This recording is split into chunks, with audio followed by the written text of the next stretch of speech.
Ozarks is not an easy track, but it is by far the coolest track that I've been on. I was told that these 1LEs are just something else and to go drive one or go in somebody's car who has one, and I did, and I said, holy crap, this is a serious machine. Hello, ladies and gentlemen. Welcome back to the Minnoxide podcast. I'm your host, Harris, aka Minnoxide, man of many automotive aspirations, and I'm here with my Ford-loving co-host, Dan, Mr. Gun and Garage. Yeah, you always bring that up when we're in the presence of Chevys.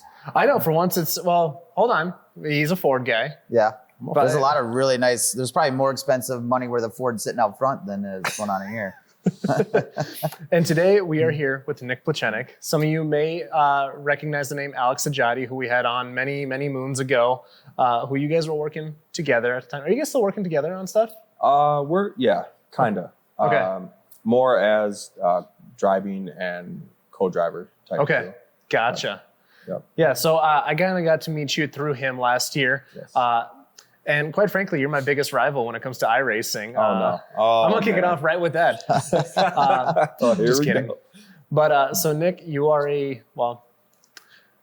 was it a NASA driver with the Camaro, and Yep. then also with the GT3, Yep. the Cup Car that you got earlier this year. You're going to be doing some races and stuff going forward. Yep. So why don't you go and tell us a little bit about who you are, what is it you're doing, and what are some upcoming things for you, and we'll just kind of go from there. All right. Nick Plocienik. I'm a contractor. Obviously, I work. My company's Redline Contracting, right out of Hamel over here. I got into driving motorcycles back in the day. Mm-hmm. That's kind of what got me to the point of fast cars and stuff. But I always loved cars. And fast forward after a crash and a bunch of other cars, I decided I wanted to get back into racing. And so I went and got a car to build and crash that one, and which kind of sucked. But my father-in-law was in that car when all that happened up at BIR. But it's all good.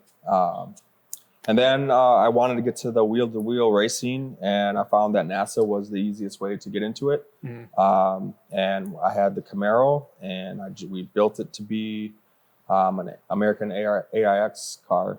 So that's American Iron Extreme out of NASA.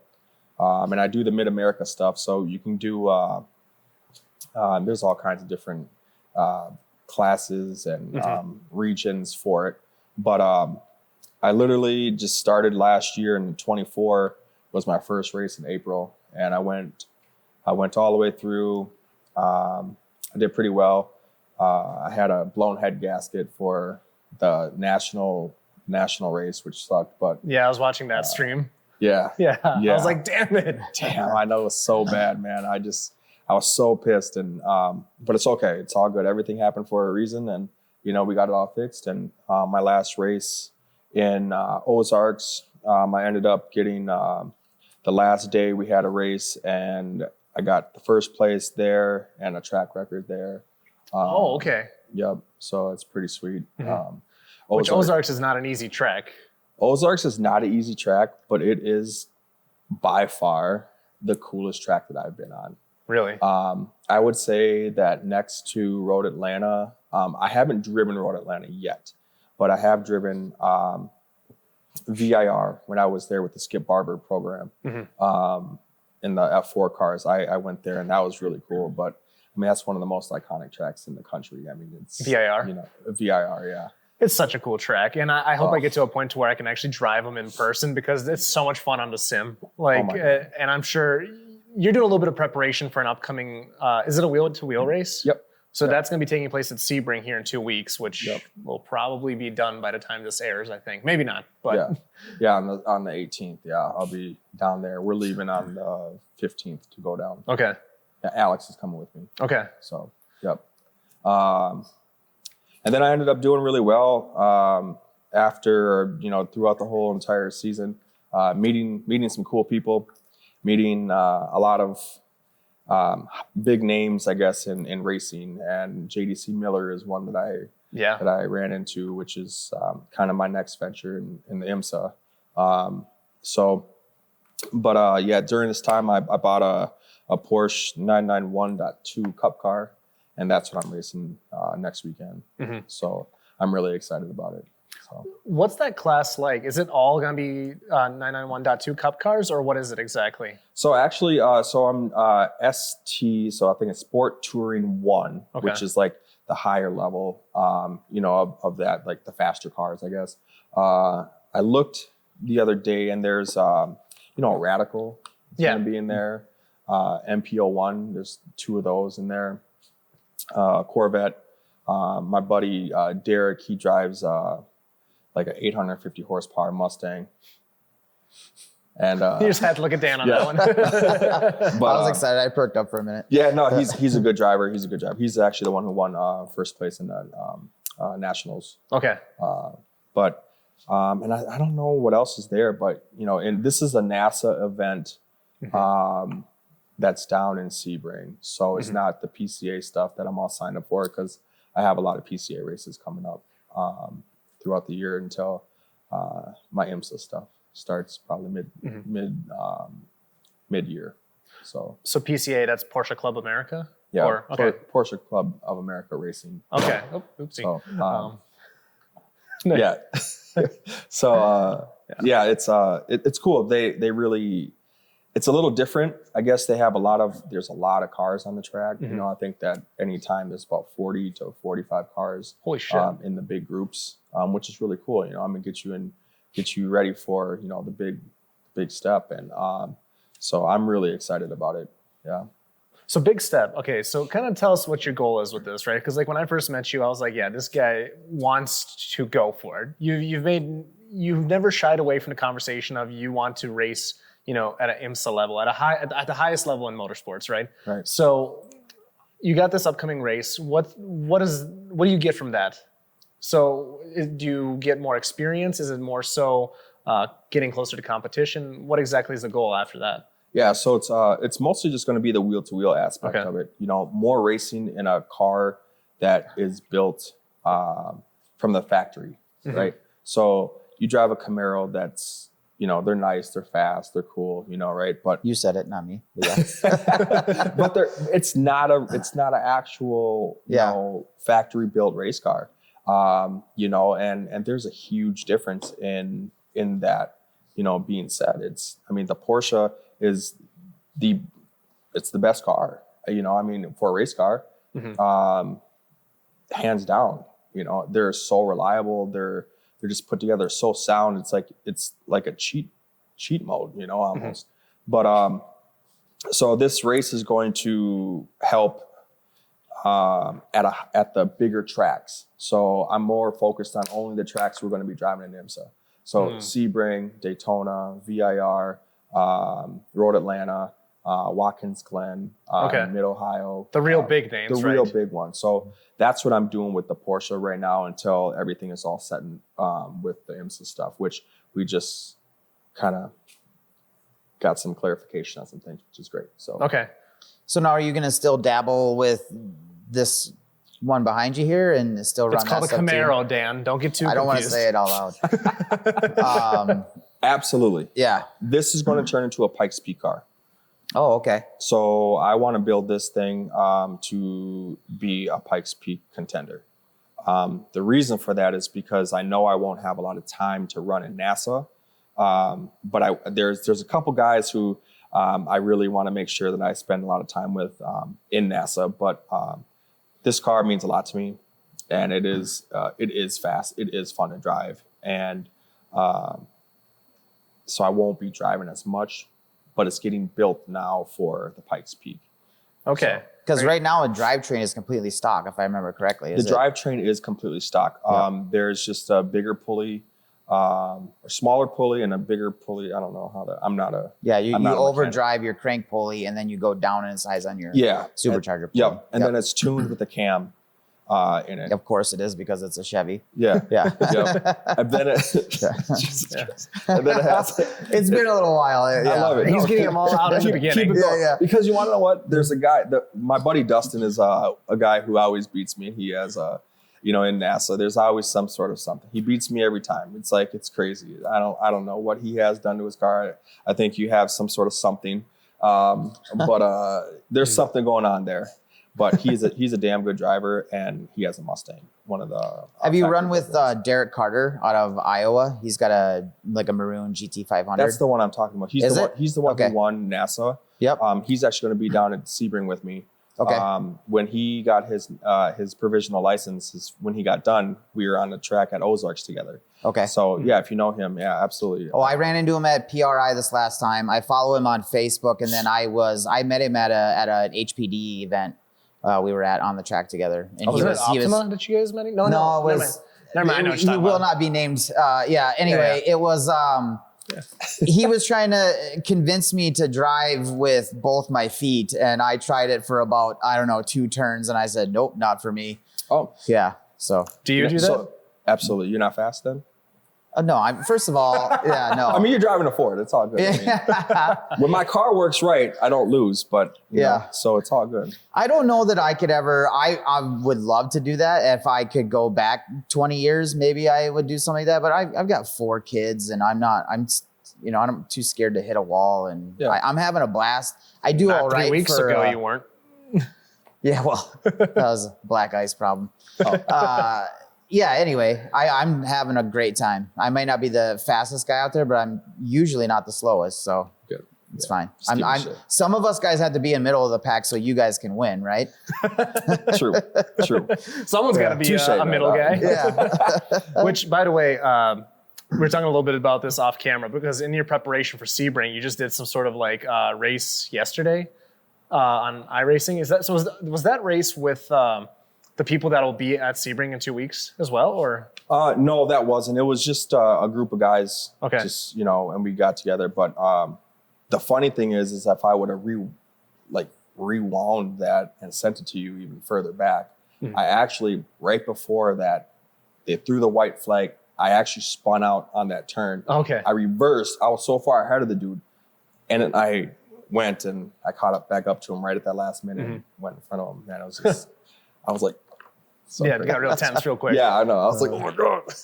Yeah, but either way, it's like, and out of a private lobby to go from, what was it, 20th to first, that's pretty legit. There's always, when you go go-karting, there's always that one guy that tries too hard, you know what I mean? Yep. And you're just like, yeah, I'm never catching up to that. And you're that guy. I'm trying. You know what? Honestly, I'm trying to, I want to be somebody in the Midwest where that they go, or even anywhere, that there's kids, there's people who I'm going to be 40 this year, so to say that dreams can still happen. Yeah. It's crazy. And I'm living proof of it, man. I'm legitimately putting my heart and soul into everything, my business and my family and then racing. And racing has always been, it's my last thing. I wake up, I go to work, come home, husband, father, everybody goes to sleep, and I do my 2 hours of simming every single night, Monday through Sunday. Yeah, so that's about 300 hours he got on me while my sim was in storage. Yeah. I'm so mad. Yeah. But you were good though. You probably still are good. I don't think you're probably off. I think the rust is shaking off. I think now I got a rhythm going again, but I've been doing VIR because that's why I kept asking you for give me a time and give me a track. Don't give me 10 tracks. I was like, give me one thing to aim for, and then we can worry about the rest. So I'm doing the 992 GT3 on VIR. Yeah. And it's like my optimal is still 8/10 behind you. I'm like, motherfucker. But of the 992. Yeah. Yep, which you did 149.7. It's burned into my head right now. So What I feel like I'm faster in my 991.2. I think you might be right on that. I think that car is I think faster. I am. I think I am 100% because I'm faster in my in Sebring with my 991 and VIR. I don't know what it is. I think you're right though. The 991, I'm able to set faster times. Yeah. Maybe it's lighter. I don't know. I know it's faster. It's fast in real life. They're faster, but Right. I think the difference is that you can the front tires in the 992 are the same size as the rear tires on my 991. Okay. So there's more grip in the front. Right. But Oh, that makes sense. I really do enjoy driving those. I when we first started talking, I was talking about how much I hated driving the Porsches. I remember that. Yeah. And I think, again, you tell me this, because you drive different cars in real life, right? I'm just a keyboard warrior still, right? I feel like if you get variety, you get better. Do you feel like that's the same case for you between the Camaro and the Porsche? No, I think you get messed up. I think Really? like if you drive a bunch of different cars, like I've noticed and I've talked to a couple of the pros, and what happens is that when they go from one car to another, they have to test a little harder and just shake off the old car and get back into whatever it is that they are driving. Okay. But I guess you get to a point probably, I mean, when you're a top tier driver that it's easy. They're all the same. You figure it out, Right. But for me, driving this car and getting in my Porsche, it's so weird. Really? It really is. But Does it take you a minute to just kind of retrain? three laps. Yeah. Okay. About three, 4 laps. But then like even some of my brake inputs still are messed up until about 8 laps. Okay. Yeah. Okay. Yeah. And that's a long time. That's a Yeah. long time. Right. That's like 12 minutes, depending on the track or whatever. Right. But, so so you've done a lot of testing at Brainerd then. How do you feel about that track?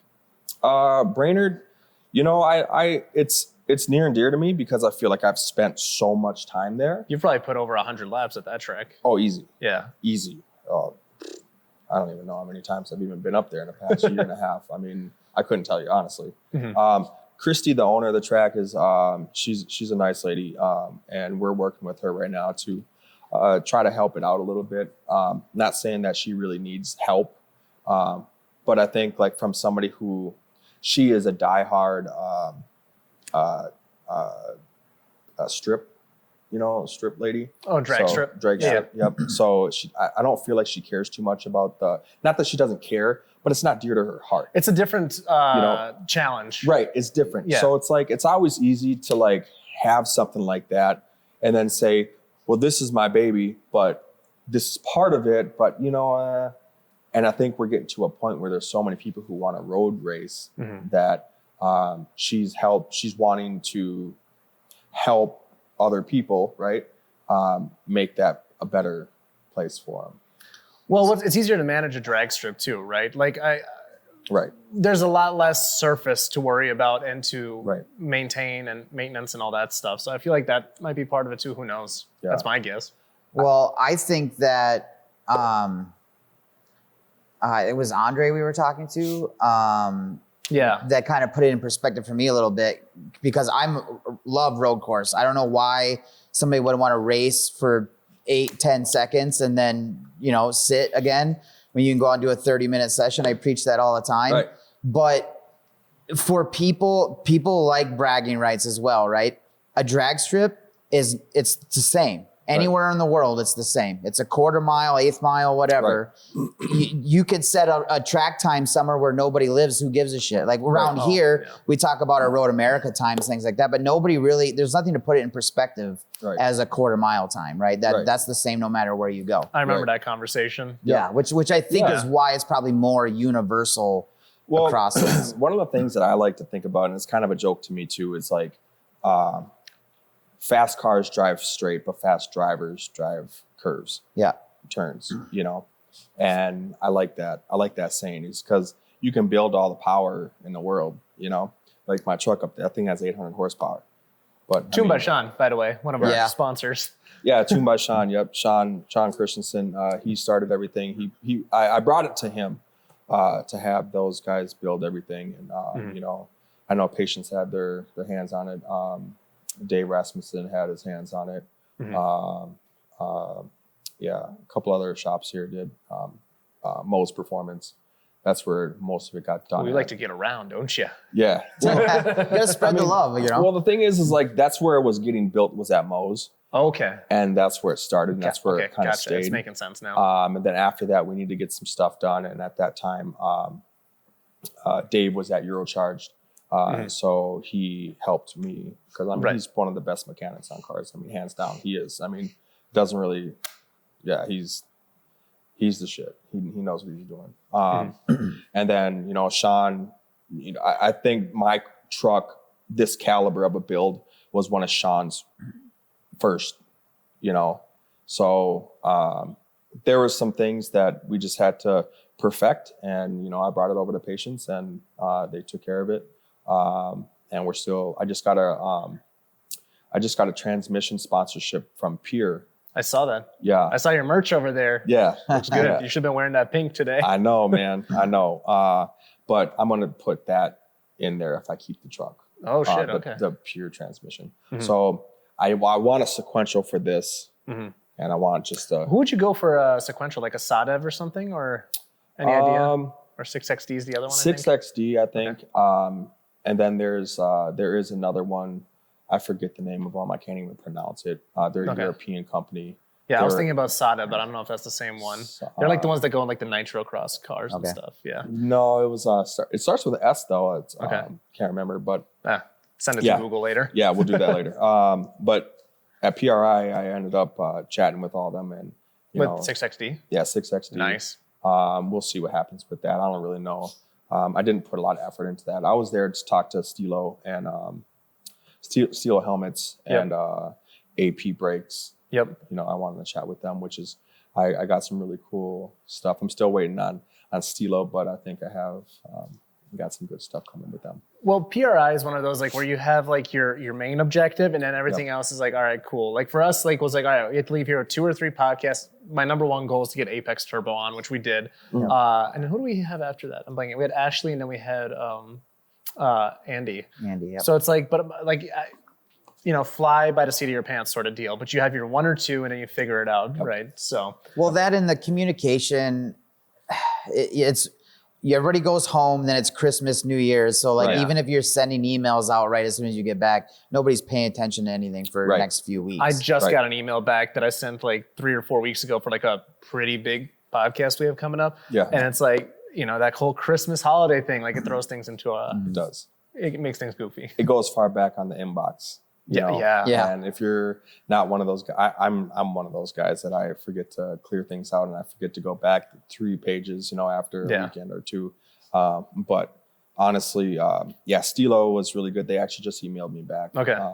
So he said he needed another week to put some stuff together. So I'm super excited about that. That was literally my main reason to even go to PRI. So why Stilo? Why do you like Stilo so much? I should have brought my helmet. They're the best helmets. I mean, I don't really know what to say other than the comfort, the durability, the way they look. I mean, I have an RI. That's my my backup helmet right now. Yep. I've tried a bunch of them.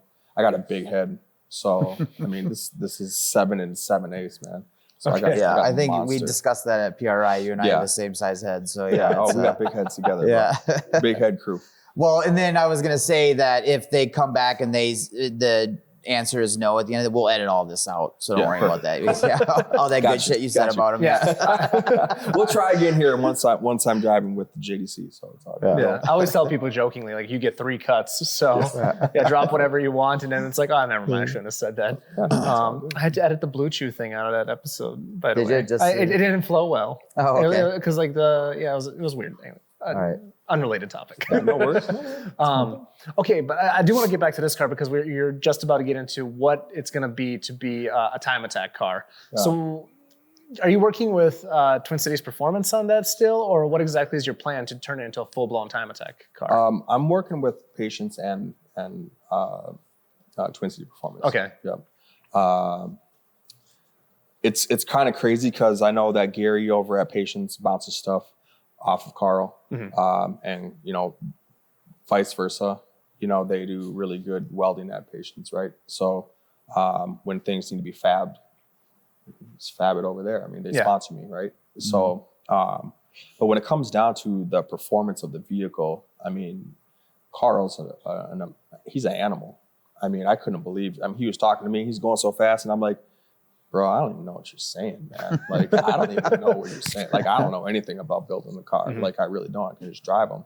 But yeah, so we're going to lighten this baby up. We're probably going to I will get a bigger supercharger for when it goes 100% just time attack. Right.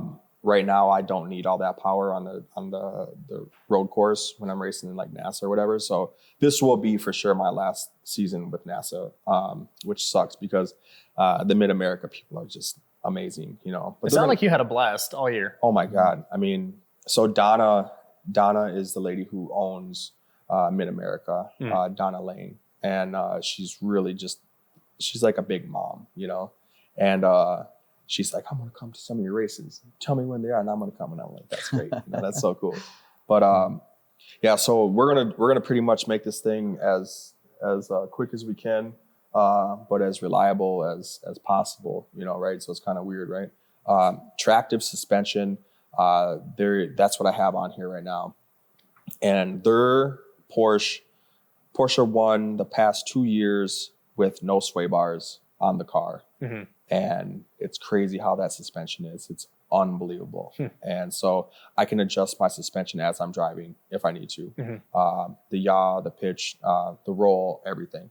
And so if, for an example, the first time I drove it after you put the new arms and all that stuff on it,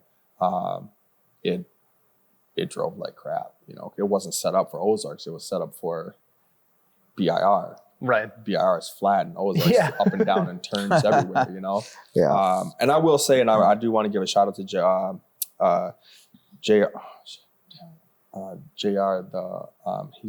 He's the owner of the track. Okay. And I would like to give him a shout out because he's the man. He always said, if you ever need to come back and just run the track, let us know. So he keeps things open for people. And but that track is just, it's unbelievable to drive, man. But okay, it's beautiful looking. I've seen GoPro footage from my friends that have been over there. It's insane. It's just so hilly, blind corners, and all. It's crazy. Yeah. So when it comes to that stuff, though, so you said when it comes to the performance stuff, you're like, this is where you want it to be. You're like, I need to go this fast. You leave that to somebody else. When it comes to how it should handle, is that stuff that you just kind of like picked up along the way? Or is that you're like, hey, I need it to not roll as much here. I need it to do this and this. Where does any of that experience come from? So honestly, is somebody coaching too? Is that part of it? You're not really. But so Alex was my coach for a while, and he was kind of letting me know like, hey, this is, you want it to roll this much, or you want it to roll like this, whatever.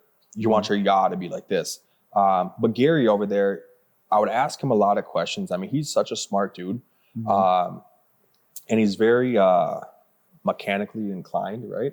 So he can adjust things and he can make me understand it. So when I tell him it's doing this and I'm feeling this, he's fixing it. Okay. And he's doing it right there on the spot, which is so cool. But if he can't find a way to fix it, or he has questions, he will literally call, I don't know who it is. We'll get back to the show in a second, but if you or your shop is building a car this winter, you might need components for an exhaust, an intake, charge piping, and who knows what else, because builds never end. If you need mandrel bends, flex couplers, T-clamps, and more, make Hayes Performance your first stop so you're not sitting around waiting on your stainless steel goodies. Check out everything they have to offer at hayesperf.com and use code Minnoxide for free shipping as well. Let's get back to the show. But some Penske guy that he knows that kind of helped him out a lot with my car getting set up for where it is right now. So, yeah. It's not what you know, it's who you know sometimes. That's all it is, man. Because it ain't me knowing any of this mechanical stuff. I can tell, I'm pretty good now to tell people what I'm feeling. And I'm very sensitive to it now. Because driving the Porsche, you kind of have to be. As a touchier car. It's very touchy, and so, would you say it's less forgiving than this car? Yeah. Okay. Very much so. It's different with the rear engine car. So you're coming into driving a full year with this, and then you get into a car that instead of having to slow down or slam on the brakes into a corner, you actually just got to ease onto the brakes and gun it through. That's with the Porsche. You have to put the gas on. Otherwise it rotates because there's so much weight in the back. But yeah, it's cool. It's a learning experience. Well, I don't want to jump all over the place, but can we go back a little bit here? Yeah. So you're saying you had a year with this car. You said you raced bikes before, and then you took some time off, build a business, have a family, do all that kind of stuff, and then you decided to get back in this. Get into this part of it. Did you start with, you said you did Skip Barber. What was the first step when you were like, hey, I want to go race cars on a track? I wanted to find the car that suited how I drove. Okay. So I bought a Mercedes GTS drove it for a little bit, realized that it's a street car, it's a luxury car. Mm-hmm. You know, it wasn't the let me turn this off, sorry. Very good. Were you doing like high performance driving events with that and stuff? So at that time I had another coach. And I was going to Brainerd, and I was doing as much as I can coaching with him. And we were doing just like the HPD classes. And I got to a point, then we would do simming at home. So I didn't have the sim I have now. I had like a little cheap one. Like a Logitech sort of deal. Yeah, yep. And so he was helping me with that and helping with my left foot braking. That was kind of where that all came from. Okay. The left foot braking is key, you know. We talked about that. Yeah, we can talk about that. Anyway, and so, yeah, and then next thing you know, like I was told that these 1LEs are just something else, and to go drive one or go in somebody's car who has one and let them rip it for you. And I did, and I said, holy crap, this is a serious machine. And I pulled the trigger and I said, let me get one of them. And I did. So I got the one that's smashed now, but went through that one. And then that was all HPD stuff. And then at the end of my first year driving all these HPD, which is 23, okay, I got this car. Got this one that had like 18 miles on it. And we started cutting it all apart and everything. It was crazy. But and then I did then after the first year in 23, 24, in March of 24, I went to Skip Barber and did a 3-day there at VIR, and that was an F4 car. And then after that, April, my car was ready with the cage and the seats. And I think the suspension and brakes were all done at the same time. And then I went to my first, competition class and got it all done. And that was at Ozarks as well. And then, so I started my season. Next thing you know, 10 races, I don't know how many track days,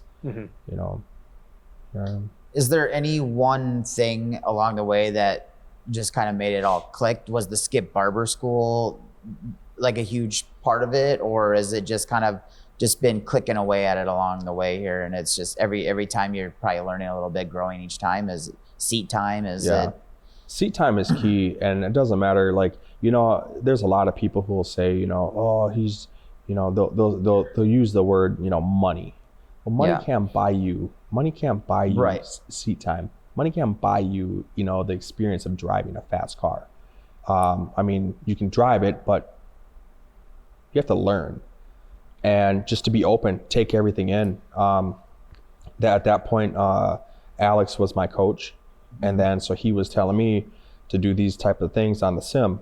And so I was listening to him, and that's all I was doing. Working and that, and as much track time as I could. Honestly, it was just seat time. Yeah, I don't know how money can't really make you a better driver. No, like that's not. But people there's think that. I don't know why they think that. No. First of all, you have to have money to play this game. Yeah. But other than that, it's not making you better than anybody else. Right. I think it's just levels, right? Like you can have a guy that's like, goes to Grid Life, with their FRS. I know I'm going to get a text message about this for sure. And then he'll be the best. What about the FRS now? Yeah, no, but they'll be the best in that class, right? And then you go up to that next level. All right, now you're, doing like, Porsches, and then you got the next level and the next level. There's levels to this, right? It doesn't mean that one's a better driver than the other. It's just that you're able to play within the field that you're able to play in. Right. Well, that's so said named person you're probably talking about. I've ridden in the car with them, and I'm driving around in probably a 6-figure car, and I've gotten in an FRS Emphasis with on it. Probably, by the way. Yeah, it's well, it's not anymore. It was when I got it, but anyway, it's. You mean the previous person? Whatever.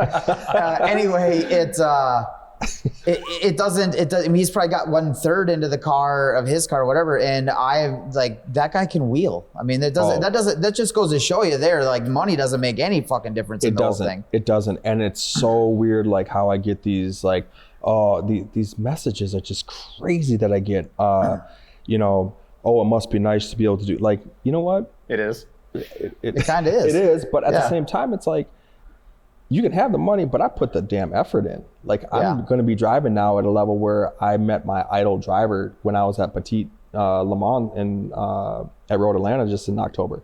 You know, I'm going to be on the same track with these guys at the same time now, you know, coming up. And it's like, money couldn't have put me there. I had to go through it and I had to learn as quickly as I could to get to there. But there's this kid in, his name's Hayden Manis. He's down in, God, I think he lives in Missouri or Kansas City or maybe, I don't know, one of them close areas down there. Missouri. Yeah, he's the little dude is unbelievable. He drives a Miata. And I remember the very first time I got on that track with him, he's a way better driver than I was, you know, and he still probably might be a better driver than me. I don't know. This dude was on my butt the whole time, and I was driving this, and he was just driving a Miata, the very first race I was ever out there. And I was like, how is this dude doing this, you know? And then now, like, over the course of a year, you know, he's driven a lot. And his dad's a great driver as well, you know, so helping coaching him, but he has a ton of seat time, you know, and those Miata drivers are something else.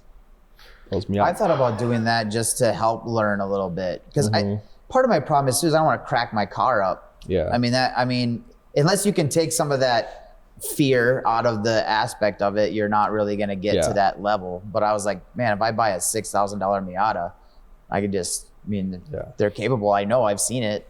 So. But you can also go to racingjunk.com too. The guys that hooked us up with a booth at PRI, they got constantly race cars for sale. Yep. You know, I don't know if that's just like people's dreams ending or what, but it's like you can get sometimes you can get yourself to a point where you're like, I don't think I can afford this anymore. Yeah, there's that too, right? Yeah. Dreams ending. Yeah. But like, it's like you can get some really cool stuff and get some serious seat time. But yeah, this is definitely not a cheap sport though. You could probably allude to that. Yeah. Well, there's a whole wall behind us here of I know not cheap. That's got to be more than my car outside. All these tires. Not to bring the money back into the aspect. No, I don't know about that. I mean, I get a lot of scrubs. I buy that's what you were telling me about. I buy a lot of the scrubs, man, from this company in Wisconsin. I'm not gonna lie, like some of the scrubs now that I get. I mean, some of these ones that are in these boxes are brand new. I paid $150 for them. You know, so it's not. Then you have these brand new ones that you pay $3,000 for a set. You know, and honestly, I don't know the difference. I can't see the difference unless I'm in a straight qualifying race. Right. And I still haven't had a huge difference. Like, it's not any different. You know, to me, maybe I'm just not that good of a driver or something. I don't know, but like, who knows? Well, there's still, you're well aware that there's still a path ahead of you, right? Like, you still have more to learn. Oh my God. Yeah. I mean, yeah. Yes. Yeah, you're not ignorant to that fact either. No, no. And I sure as hell don't think I'm the best driver. Right. You know, but I love to just put on the helmet and just, that's all I'm doing, you know? But you can't even be the guy, sorry, I just did my Dan voice. You can't even just be the guy that's like, all right, I'm gonna go out there and have fun. Like, you're going out there to win too, right? Yeah. Like you can't be like, all right, I'm mediocre and then not compete, you know? So you have to have a little bit of that, like, I'm gonna kick some ass today energy. Yeah, 100%. And like, that is my goal every time when I'm out on the track, is to win, you know? And if I'm not winning that race, then the next race I will try to win, you know? But it's like, I'm doing as much as I can. But in NASA though, also I'm out there to learn as much as I can while I'm racing too. And I've gotten some help, you know, because I know that it wasn't, it's not like up for money. There's no money there, you know? So, my buddy Dustin kind of helped me out on the track. He saw where I wanted to go and where I'm going. And he's like, hey man, I can help you out, you know, with whatever you need. And that's just like this little group of guys. Derek Carter. Yep. He's one of that. I'm in a group text with Dustin, Derek, and this guy named Cal, and another guy named Brian, like, you know, who drive these cars. And so, yeah, it's cool. That's cool. Yeah, I was hoping to get, we might get Derek on here sometime. I talked to him about it at PRI. So. Is that the guy that you were telling me that owns that shop down there? Or is that somebody else? He does he's got a junkyard and towing recovery stuff. Okay. He's very close to Eric at Midway Mustang. Yep. Gotcha. Okay. Down there. Yeah. Yep. he told me These about are that guy. Iowa people. Yeah. Yeah, I don't know. I bought a couple cars. I'm not even convinced Iowa exists yet. It's just a corn. Yeah, just corn and a bunch of birds. You have to take the batteries out of. Yeah, it, I'll tell you what, replace the E85 is cheaper down there, and there's car people all over. They're very spread out. Oh my God, Gary and I we stopped at a gas station down there, and this guy was, it was in the middle of nowhere, this little Casey's, and he was like, "What do you got in that thing?" And I showed him my car, and we ended up. Alex made me a couple really cool, funny shirts. Okay. That I won't wear, but everybody else thinks they're hilarious. And I sold one to the guy. He was like, "Let me give you some money for it." And I was like, "No, it's all good." And I started thinking in my head, I'm like, man, maybe we could start selling some shirts, right? And the guy bought it for $8. That's all he had on it. I called up Alex and said, "Alex, how much were those shirts?" He was like, $23, I think. I was like, "Oh man, I lost money on a free shirt." Like, oh shit, but it's kind of funny. It's hilarious. The shirt is. I'll give you You have to show me I'll send after it to fact. you. Yeah, the merch game is pretty real. I'm trying to figure that one out. I'm trying to. My philosophy is like I want to make something that's so cool that people want it regardless of the name behind it. Yeah. So we'll get there one day. I'm not quite there yet, but we'll get there. Yeah, your stuff's cool. Your stuff's cool. Slowly but surely. No, it's cool. We'll get there. That's cool. Yeah, but so then over the course of the next year, so are you gonna be doing a lot more track days with the Porsche, more wheel to wheel with that? Then is this your first wheel to wheel with the Porsche? Yeah. Okay. Yeah, down in Sebring. Yeah, that's why I've been really on Sebring a lot lately. Yeah, that's a fun track again on the sim. But yeah, I'm excited about it. I've heard that the sim is just like real life there. Mm-hmm. They said that that's probably one of the most real tracks on iRacing. Because the surface changes quite a bit on that one. Quite a bit. Yeah. And yeah, it's bumpy. All right, Dan, on a scale of 1 to 10, how much do you think your wife loves you?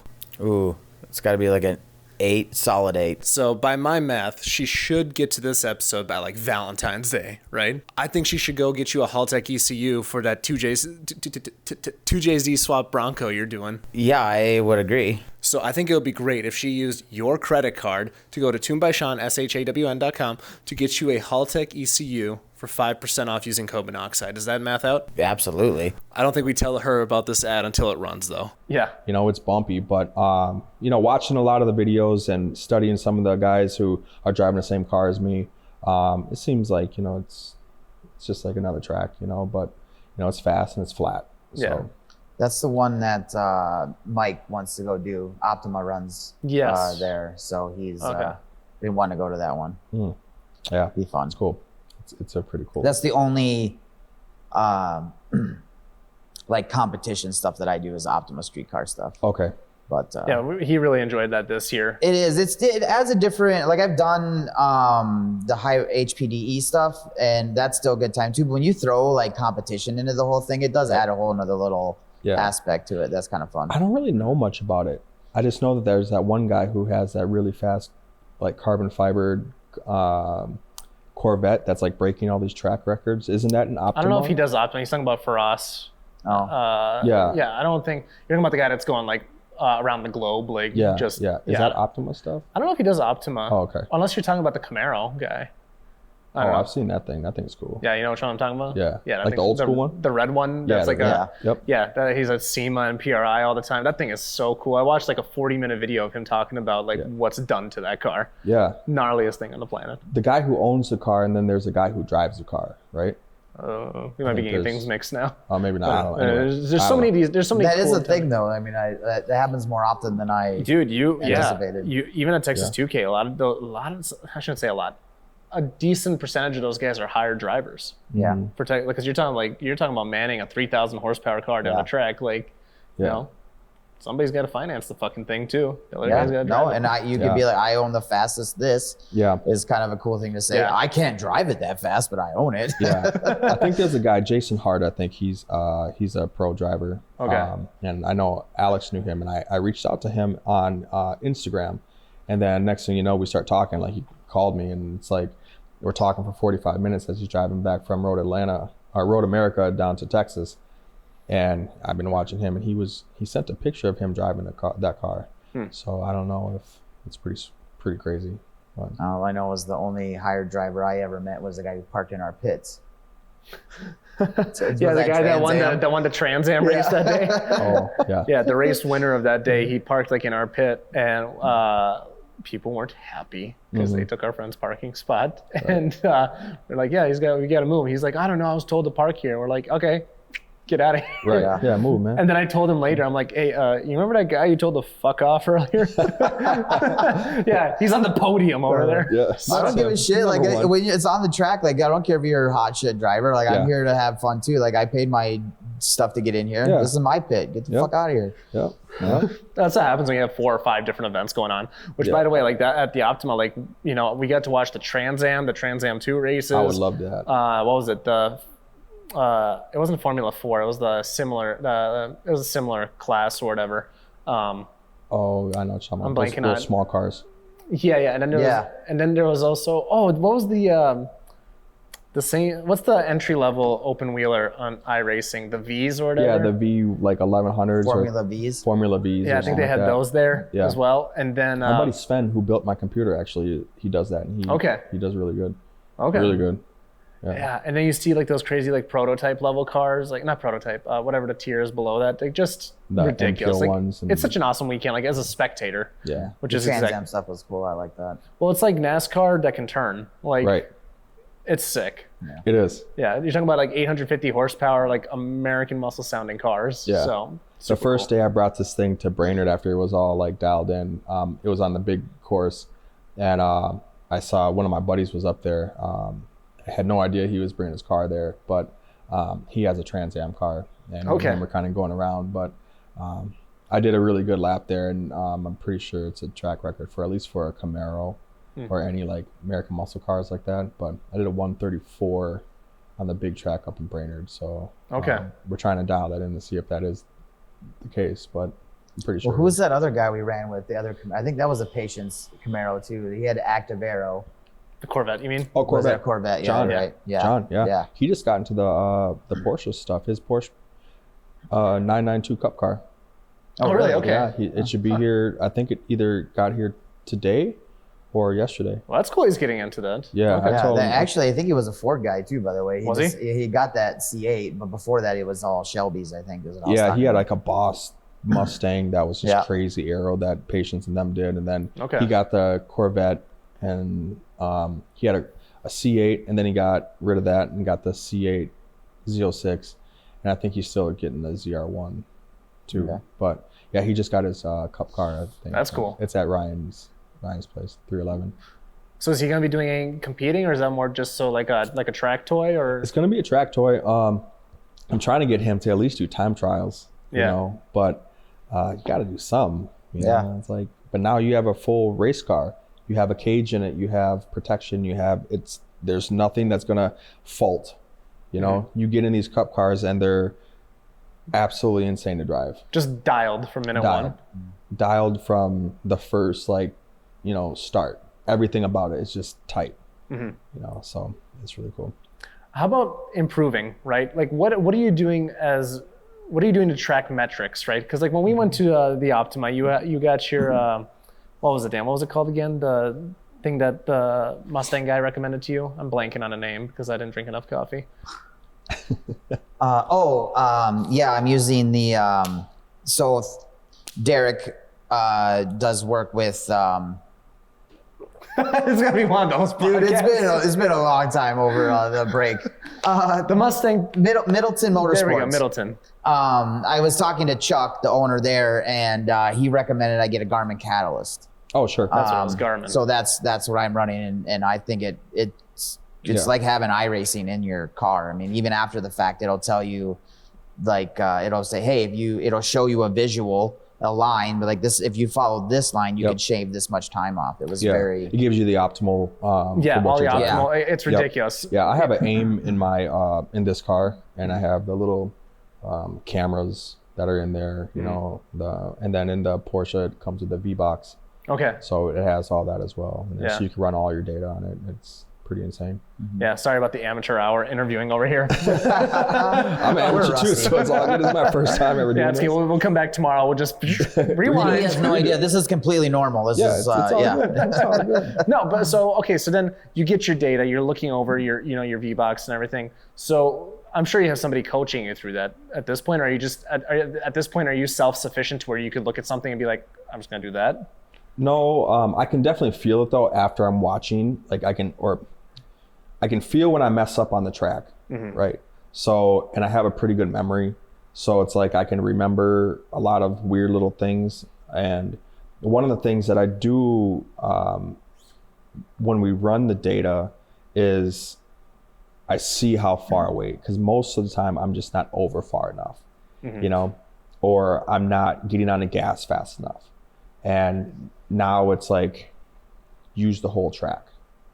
When you're going to stop, you use the whole track. You're going to turn right, get all the way over to the left before you can turn, right? And, or most of the time, that's how it is.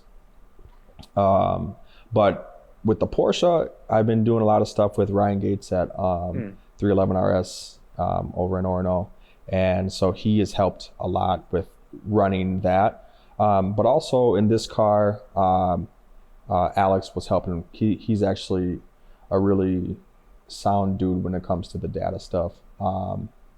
And so, yeah, I'm learning. It's a lot. Yeah. It's a lot to take in with that stuff. So is that a matter of you just like plugging in your laptop after a track day, or what does that look like? After a session. Okay. After each session, it's you take it out, and with Ryan and his program that he's doing is pretty amazing. His track support. They, after each session, they take the wheels off, they make sure everything's good, they look, they do everything, pull the card out, put it in a computer, and you just go back and look at your lap times and look at what you're doing and what you're not doing. My very first time driving, there's a lot of what I wasn't doing, and then I remember him saying, he goes, "Holy, I didn't think that you were going to get to this level in the first day driving this thing," you know. But he's an awesome guy. And also, I got the car from Air Power Racing out in Utah. That's where it came from, and they're actually going to be my track support in Sebring. So they have a shop in Sebring, Florida. Okay. Yeah, I think it might be outside of Sebring. I don't know. Okay. But, yeah. So then are you going to have either the 311 RS or the Patience guys come out at all for that one, or is that going to be you working with Air Power? I'm going to be working with Air Power, and Alex said he's going to come with, Okay. you know, which is cool. Have a familiar, you know, ear, you know, Right. or mouth or voice on my ear, you know. So that's cool. Yeah. Okay. Yep. One of the things that I wanted to touch on earlier is it's not just a matter of being a driver, right? Trying to go to where you're trying to go. It's you also got to have the ability to talk to potential sponsors, right? Can you touch on that as well? Because that's one thing that people forget about being a race car driver is they also have to be the face too, right? You have to bring in the sponsorship dollars, and obviously you've gotten a taste of that this year. What do those conversations look like? I mean, so yeah, I pulled a couple sponsors. I do have a couple really large sponsors, excuse me, helping with the IMSA stuff right now. I don't think I can probably talk about that yet. That's but, fine. Again, we'll get there. Rewind. But that portion of it is, yeah, it's a lot of meeting with the right people, starting the dialogue weeks before you even talk to them, throwing feelers out there, and then when you do talk to them, you know, just talk to them. You know, you're just talking to people. Perfect example is with Race Tech Seats.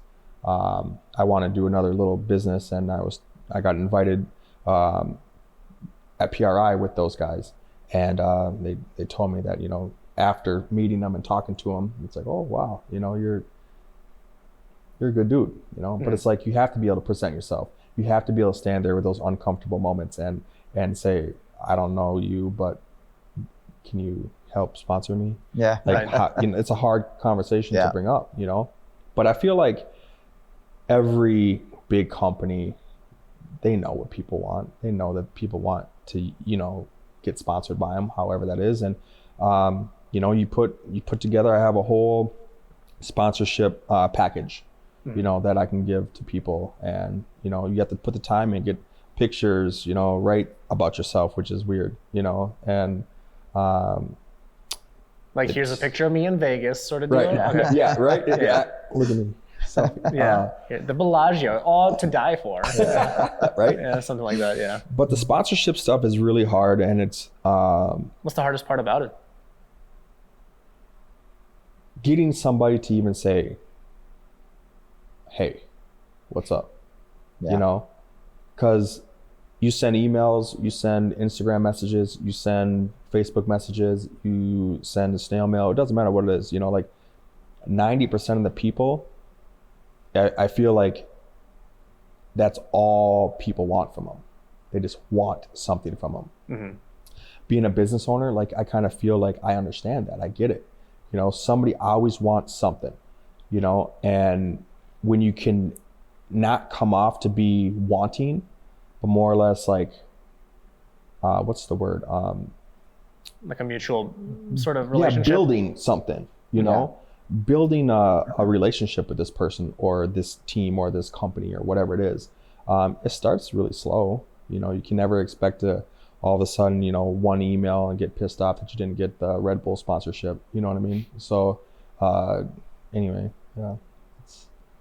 What does your first hey look like, right? And I haven't really pursued much of anything since like last year, if I'm being completely honest, just because I was a way smaller fish than I am now, right? Like I mean, I was still pretty much towards the beginning of this journey, right? Now we're kind of, I don't want to say the other end, but like, you know, that's where you get those no's, right? Yeah. Like, what does that initial contact look like for you? Because, and this probably comes back to your day job, right? Like you're familiar with what it takes to be successful in that. Are you applying some of those skills too, I'm guessing? Oh, absolutely. Absolutely. I'm a very persistent person. So, and I know. Right? I fucking know. Right. So it's like when I set my mind to something, like I just go and then I manifest it. Right. Right. And so I talk to myself a lot. It's kind of weird, you know, but like I do talk to myself like in my head when I'm driving. I usually barely have the radio on, and it's just, Anderson Composite, that was my first sponsorship, small sponsorship that we got. But I sent them an email 3 weeks before last PRI, and I just said, hey man, I hear you guys are the best carbon fiber company, you know, and you guys have the coolest looking stuff for these vehicles. And, you know, appreciate that, thank you. And then what does a sponsorship look like? You know, like the next conversation or two conversations after. And then it's, oh, okay, well, this is, what do you have? You know, well, let me see your car, you know, send me some pictures. Then all of a sudden you get the sponsorship letter, you know, fill this out. Why should we sponsor you? You know, and then you fill everything out and then you give it to them, you send them some pictures and then you tell them what you want to do. And then they either say yes or no, but they said, you know, hey, we'd like to help you out. And they gave me a discount off of all my stuff. So, and so that was the first, like, hey, you know. Well, it seems a little more formal. I can't imagine all of them were as formal as filled this out. A lot of them are. Really? A lot of them are. You do have to fill some stuff out. I didn't really have to fill much out with Peer. They asked me some questions. Okay. And I just kind of broke it down, you know, and I said, this is what I'm trying to do with the car. And next thing, you know, they're like, dude, cool, you know. A lot of them have probably, even though this may be your first time approaching them, this not their first rodeo, right? So they probably know what a sponsorship package looks like to them. And they're probably all going to be different. Yep.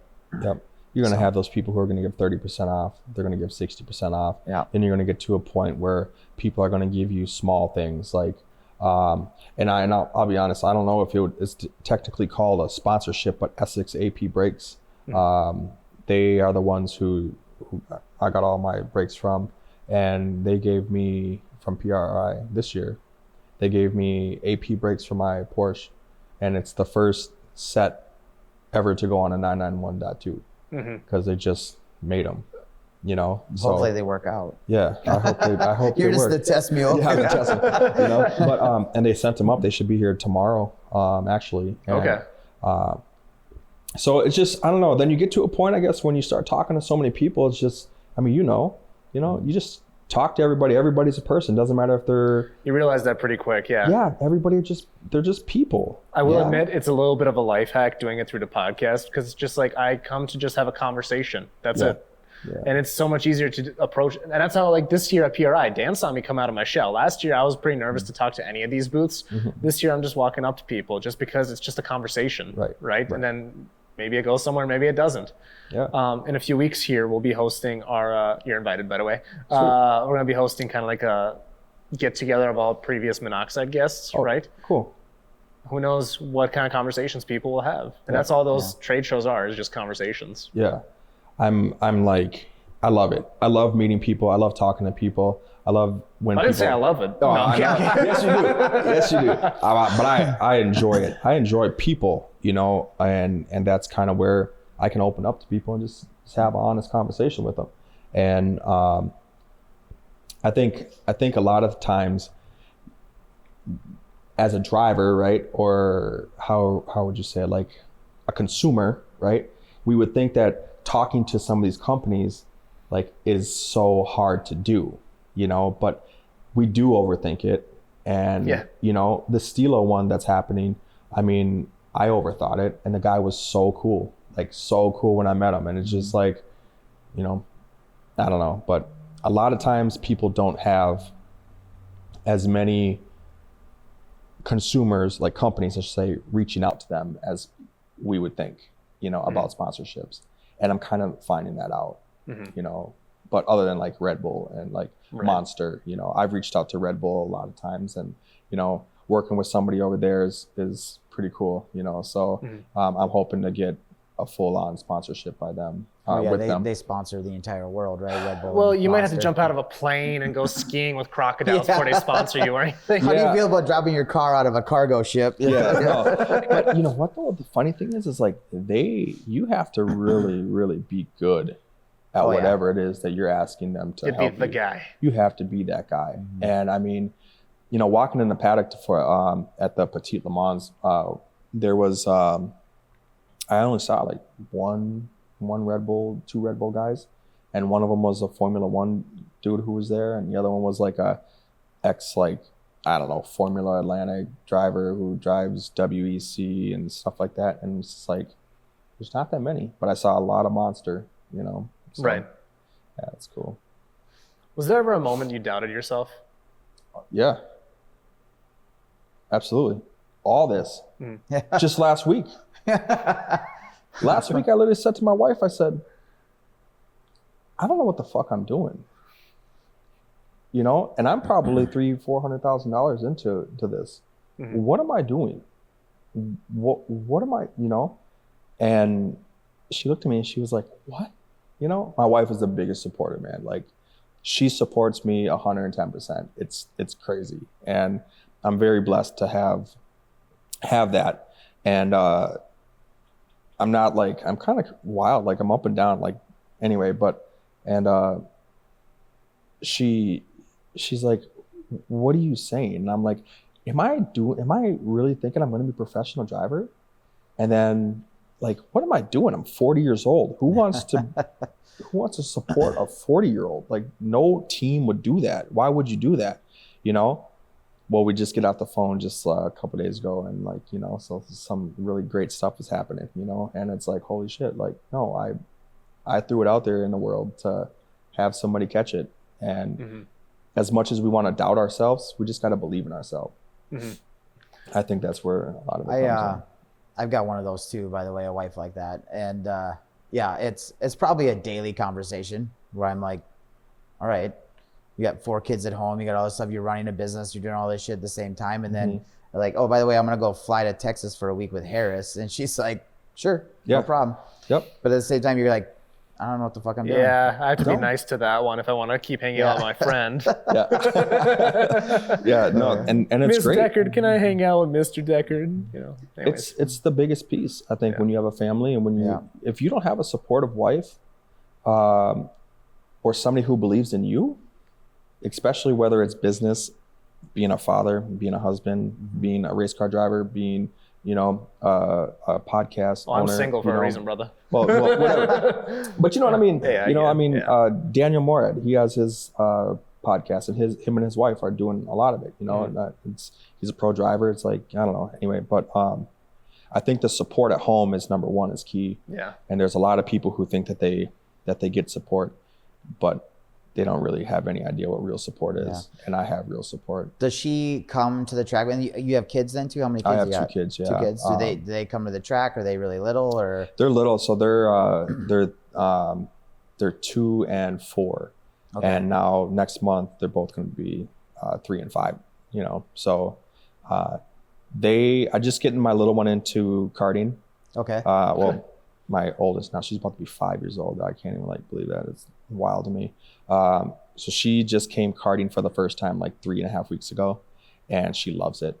And I'm excited about it. She's done really well. So That's awesome. It's holy crap. This is my daughter. Where did you learn how to do this? Mm-hmm. You know, how are you literally turning in front of people and cutting people off? Where did this come from? And the crazy thing is she banged on her steering wheel when she got upset because this kid kind of hit her and it slowed her down. She's like, I just couldn't go fast enough, and I thought it was so cool. But oh God, she's ruined forever. yeah, man, yeah, I know. There's a road rage is just a natural thing that everybody has. Yeah, but the support is key. I don't even remember where I do this. I go off on tangents. So. The weave. No, that's cool. I like that. So I try and involve my kids too. So for my youngest, who by the way is 7, and we went to Power Cruise. It was her birthday weekend. So we took the camper, we went out, and she didn't get to go out on the course with me. My 14-year-old did this year for the first time. So she's been bit by the bug. Yeah. She'll actually be racing snowmobiles this year, my 14-year-old. So hell yeah. Yeah, it's I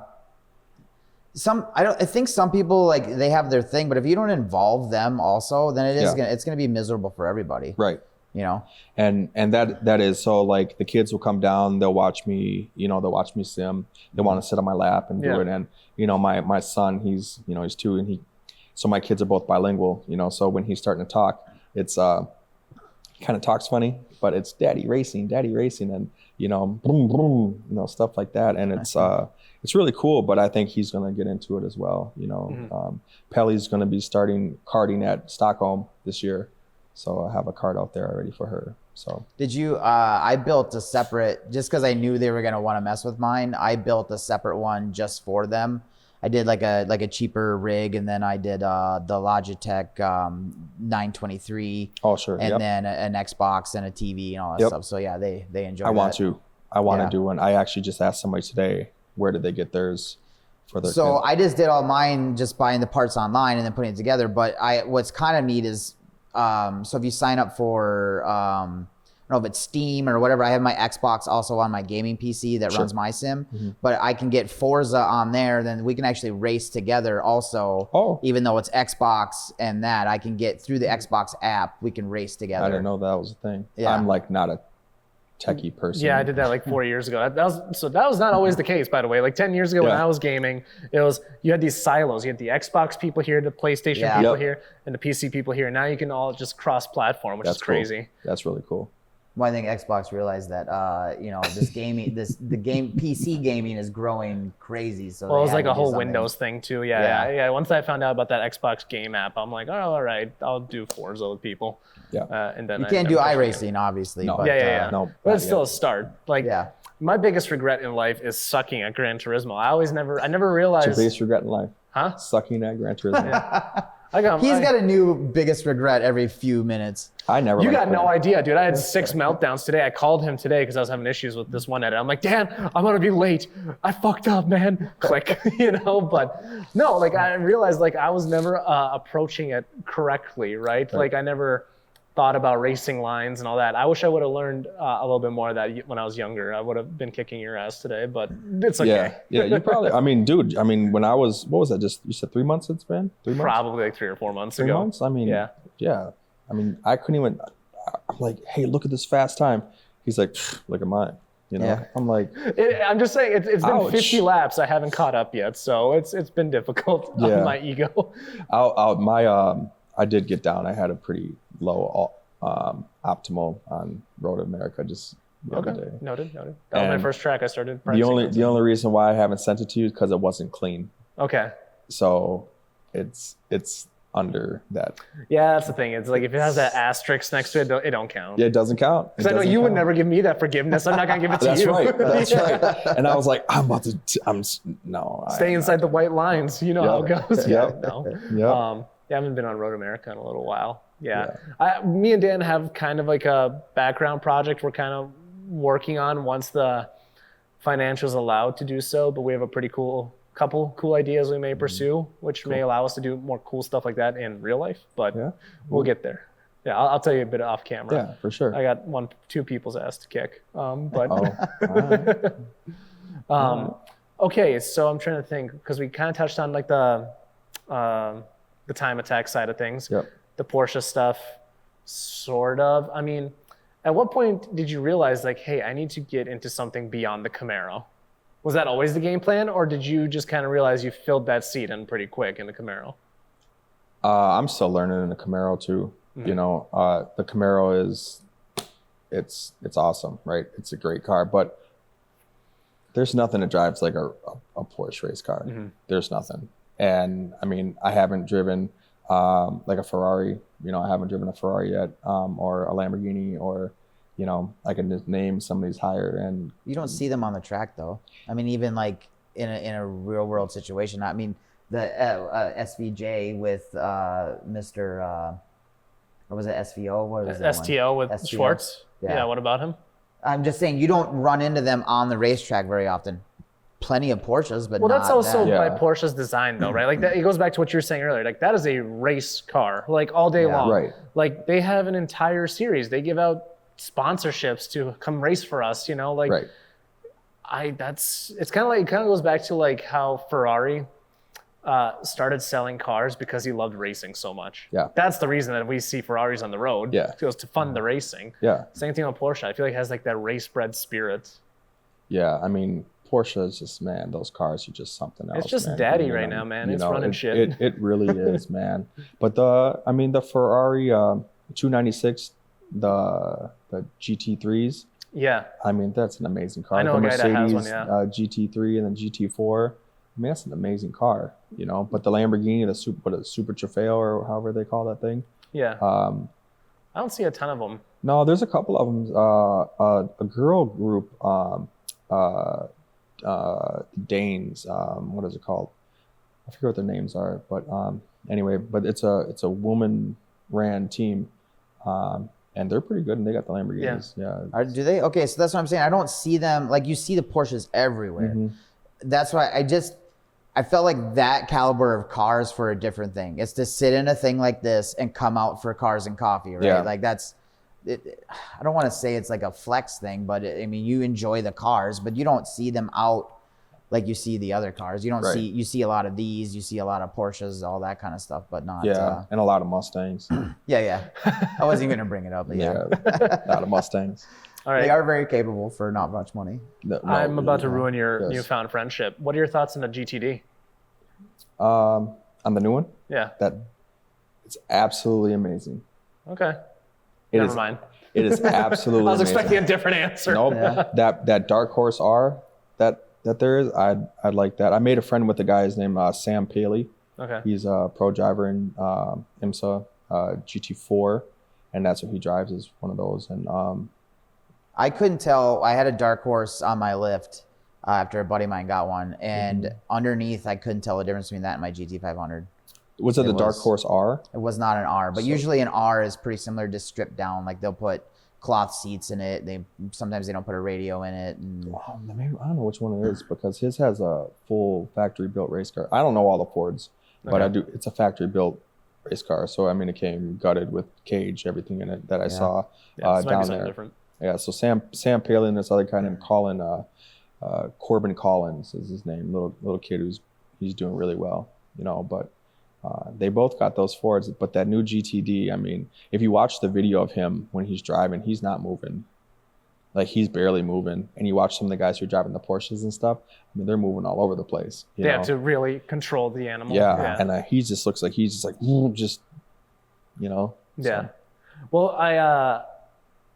I did a lot of digging on that because like 6:57, amazing time. Don't get me wrong. Like it's the first American car sub 7, and I think the only reason they dropped that is because Chevy's kind of nipping at their heels with the ZR1. That we'll see if that's even in the same league, even though it's got more power. We'll see what happens. Yeah, but that doesn't always equate to shit. Yeah. Yeah. Like, but my thing is like if you looked at some of the video footage, like you could see like some damp spots on the track. Like it wasn't exactly a dry day, Right? And it's not exactly cheap to send a motor home full of, of a support crew and all that to be in Germany for months on end. Right. Because I know that the day they got the 6:57 was in August, right? And they were still trying to set a new time in October.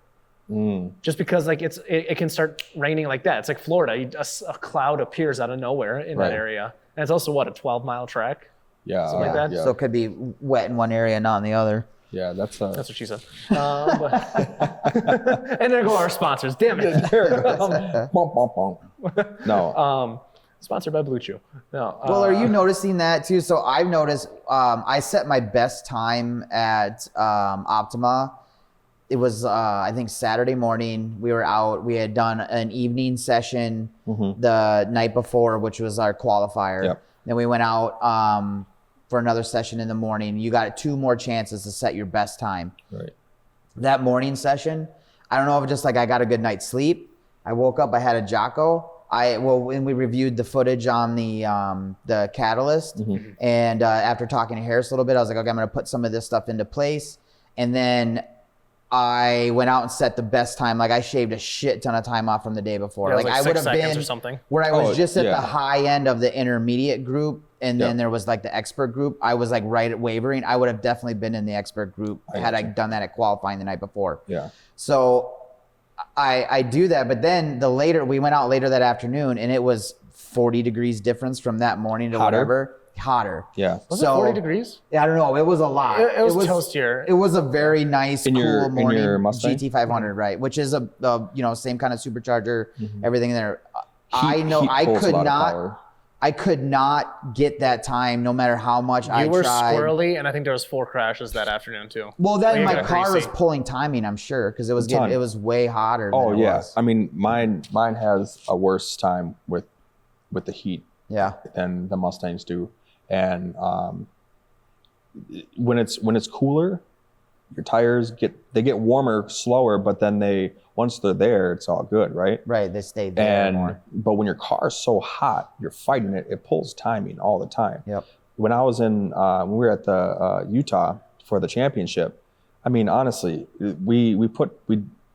Carl put my car in the dyno and was watching how every certain amount of heat that was going in, the temperature was spiking, and how much power I was losing. Yeah. I probably raced that race with 300 and some horsepower only in the car. Oh, shit. And then you because again, like what did it make on the dyno?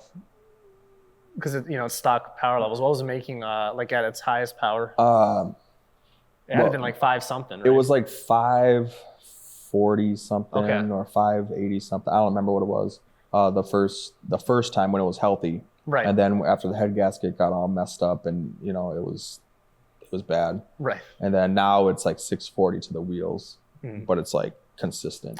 What's the elevation at the Utah track? It's higher up, isn't it? Yeah, they're like I think you said it was 4,000 feet up. Okay, so it's up there. It was up there. I mean, my car was hot. It was right. I mean, it was bad. It was bad. Everything's just harder at elevation. Yeah. Doesn't matter. But I mean, those guys like Derek and this guy Cal, I mean, they had cars that are 200-300 horsepower more than me. 250. I don't know. They'll say different things, and but I mean, I was a second off of one of them and 2 seconds off of Derek. Maybe 3. I don't know. We should probably look that up. He'll probably say something now. I wonder if text message. Yeah. I don't know if Derek's done anything with the suspension other than going through Middleton and having them set it up for track. But I would say that's one of the biggest things about the GT500 is it comes out the box pretty capable of just doing that. Yeah. Well, so do these. That Multimatic or whatever it is, that suspension is pretty good. Okay, I'm just looking at the car now. It looks very far from stock cars. So, but right out the gate. I mean, right out the gate, my car. I mean, with the suspension on it. I mean, really, my car has suspension, a cage, different brakes, and some lighter stuff on it. Yeah. I mean, it's not What like does it weigh? Have you weighed it at all? Yeah, so it's with me in it and a full tank. It'll probably be empty tank. Empty, it's like 3610. An empty tank? Yeah, Or not? well, pretty much almost like probably a quarter of a tank usually is by the end of the race. Okay. You get weighed. It's like 3610 or yeah. It's amazing how much weight you could pull out of a car too, though. Oh my God. Yeah, you can still take quite a bit off here. Yeah, I think we can get it down to about 3,000. Yeah. Oh, shit. Well, one of our buddies, I think he also races NASA or whatever, Mirza from Detroit. You remember? So he's got a... Oh yeah, he doesn't even have his dash in there. Yeah. He literally has like It's his 2,900 gauges pounds. zip tied into the shit. firewall. Yeah, it's a Gen 5 Camaro. Okay. How much? 2,900 something pounds. Yeah. Fucking ridiculous, There's dude. nothing in it but a seat. I mean, you and a can take steering out wheel. you take out the all the electronics in here. I mean, these things are so messed. I mean, it's crazy what Gary and those guys had to go through. You know, there really isn't that many of these stock ones or a stock car that has been brought down to this level. And you find that you unhook something here and it messes something up somewhere along. I mean, you couldn't even start the car without having to be bypassed without having the charging for your phone in the back. There's like a little charging port like right back here. You had to have that plugged in and they had to find some way to go around that to make it even start once it was taken out. At what point do you go to like an aftermarket ECU? I need to. Something like would you do like a Haltech or something? No, I don't think Motec? so. I mean, I don't know if Sean can make it work. I mean, maybe that is a conversation I want to have with them. But I do think Motec would probably be the best, you know. But I mean, it's so expensive. Yeah. But I mean, I'm doing it because I want to get a sequential. I need to put and shave all that weight. There's like 250 pounds in wire in this car that you can take out, you know. Wow. So, yeah, I don't know. Yeah, it'll be interesting to see what that's about. And also, like, then there comes the whole tuning thing with that too. And then now it's like, this is another obstacle to overcome, you know. Now you're not just learning the car, you're not just building the car. Now you have to tune. It's just, it's more and more every single time. Yeah. Well, have you ever seen anybody come back to the track the next year with a car exactly like it was the year before? I mean, there's kind of a thing, right? It's just you're always doing that. Yeah. Right. Progressing as you go. It is like this. The next thing for here is right away. Taking the windshield out. We're taking out the back glass. We have all that You're glass. Put like Lexan or something. Yeah, it's already at the shop. Also, you or somebody else who told me be careful with putting like Lexan on the back because like at speed it might fly out. I think it was somebody else that told me that because like you have open windows when you're racing, right? Yeah, I'm not sure if it's with this car. It might have been like a different car specifically, but basically once they open it, like it would just pop the back window. I guess it depends on how they're doing it because I think like in mine you have to have the braces for the front. Oh, okay. And I think they put something in the back. Okay. To really get it in there tight. I don't know anything about that. Yeah, I'm not to remember whose conversation I had with that. Maybe it could have just been one person that did not glue it in well enough. Yeah, it could have been something like that too. That is probably the It could have case. been a dream too. Who knows? It's been a loopy 2 weeks for me, 3 weeks. Yeah, so this thing eats gas like crazy though. Oh, I'm sure. And, I mean, it's so bad. You can just watch the gas just. Were you, so let's just put in perspective. So a 30-minute session at Road America, I burn a full tank. Probably about the same for that. I would have a full tank. Yeah, gone. Yeah. Almost just about. But we actually run a 40-minute, 40 something, and I like came back with fumes. I probably could go another 10 minutes. What is I roll off and my gas light like that as that my cool down lap, like my gas light comes on. Yep. So I probably have another 10 minutes of it in it, but then I'm fumes for sure. So I did that at Worldwide Technology Gateway in St. Louis. That's an awesome track. It's cool. It's a really cool track, and that first turn is just it's something else, man. It's a beast, yeah. Especially for like a big car like this, like it's really. I remember my gas light came on, and I'm like, oh my god! And I'm on my comms going, how many minutes do we have left? And they're like 12 minutes, and I'm thinking to myself, how am I going to even make this race? Like, it's already like that's only it was a half-hour race. That's it, and I'm like, oh my god! And I went around the track. I don't know how many times. I think it was like 8 or 9 more times. But I think it was because the banking wall, it just was really messing it up. Oh yeah. So. Oh, I see what you're saying. Yeah, yep. And I was like, oh my god! But the whole fear about being in a race with no gas kind of sucks. That'd be really embarrassing. Just like, hey, putt on over Yeah. to the side. I had that happen to me on iRacing once because I was messing with my fuel settings for Yep. whatever. That was rough. Happened to me too. Yeah. Last lap, I was Last in lap, first yep. place, Road Atlanta, and I remember calling Alex that, and I was like, dude, you ain't gonna believe this. He goes, what?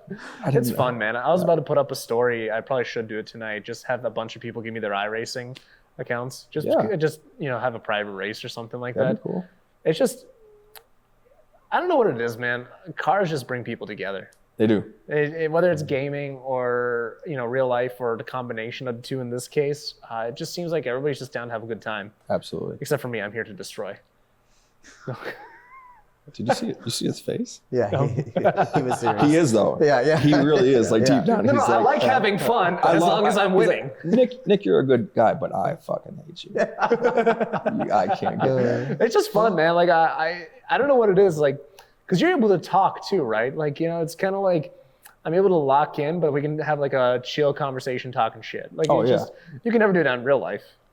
No, I got told I need to get off the radio when I'm driving. Like, pay attention. I'm You're like, just a regular old Yuki Tsunoda, huh? like, yeah, what do you mean? He says bullshit. Yeah. Yeah. But here's a question, because you love wearing Red Bull. Do you think Lawson deserved that seat more than Yuki? I don't really know much about the new guy. All I know is about Yuki. I feel like he's about himself a lot, but he's kind of a poor sport.